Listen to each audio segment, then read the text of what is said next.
आपल्यासोबत भाजपाचे नेते निरंजन डावकर सर 10वी-12वीच्या जे हॉल तिकीट असणारे एक्झाम देण्यासाठी असतात त्याच्यावरती जातीचा उल्लेख करण्यात आले आणि असा उल्लेख नसायला हवा जेणेकरून विद्यार्थ्यांमध्ये अंत समजतं आणि त्याचा चुकीचा एक संदेश जाऊ शकतो. काय सांगाल? नाही, याच्या मागचा जो मूळ उद्देश आहे ते आपल्याला समजून घेणं गरजेचं आहे. हे खरं तर विद्यार्थ्यांच्या सुविधेसाठी जी मी माहिती घेतली त्यानुसार हा निर्णय आहे. कारण हे जे आपल्याला हॉल तिकीट ज्याच्यावरती आपले जात मेन्शन्ड आहे तेच आपल्याला प्रमाणपत्रासाठी त्यावेळेस व्हॅलिड धरलं जाणार आहे.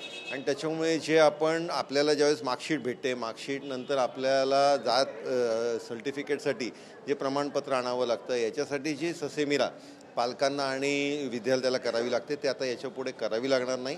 त्याचं हॉल तिकीटच प्रमाणपत्र हे मानलं जाईल आणि त्याच्यामुळे विद्यार्थ्यांची याच्यामध्ये एक सोय होईल. त्यांना वन स्टेप कमी करण्याचा हे जे ससेमिरा त्यांना कलेक्टर ऑफिसला किंवा शासकीय कार्यालयात जावं लागतं ते याच्यामुळे कमी होणार आहे. याच्यानंतर आता जात प्रमाणपत्राची गरज भासणार नाही की ते पण लागेल सिमिलरली? जात प्रमाणपत्रासाठी म्हणजे ज्याला जे व्हॅलिडिटी कास्ट सर्टिफिकेटसाठी त्यांना जे डॉक्युमेंट्स आणावे लागतात ते जे बाकीचे लागतात तर त्याचं हे जे हॉल तिकीट आहे तेच त्याला प्रमाणपत्र म्हणून एक डॉक्युमेंट म्हणून कामी येईल. आणि त्याच्यामुळे जे पालकांना धावाधाव करावे लागते किंवा विद्यार्थ्यांना ॲडमिशनच्या वेळेस जी धावाधाव करावी लागते ती आता याच्यामुळे सोयीचं होऊन जाणार.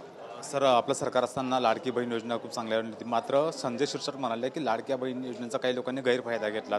तुम्हाला वाटतं का काही लोकांनी गैरफायदा घेतला लाडक्या बहीण योजनेचा? त्यांना जर कुठेही असं वाटत असेल गैरफायदा कुठेही कोणी घेतला असेल तर त्या संदर्भातली तक्रार त्यांनी करावी. निश्चितपणे शासन त्याच्यावर कारवाई करेल. पण आत्तापर्यंत पूर्ण सिस्टीम ट्रान्सपरंट आहे. आपण बघतोय की योग्य पद्धतीमध्ये सगळ्यांना याच्या शासकीय योजनांचा लाभ भेटण्याचं काम हे सुरू आहे.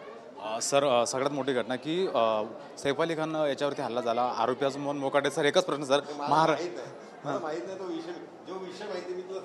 Okay sir.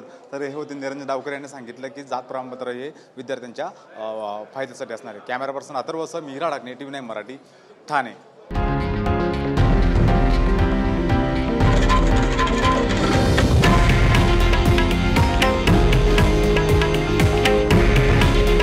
हे आहे देशातील नंबर 1 न्यूज नेटवर्क आणि आपण पाहत आहात TV9 मराठी. काळजी तुमची, हित महाराष्ट्राचं.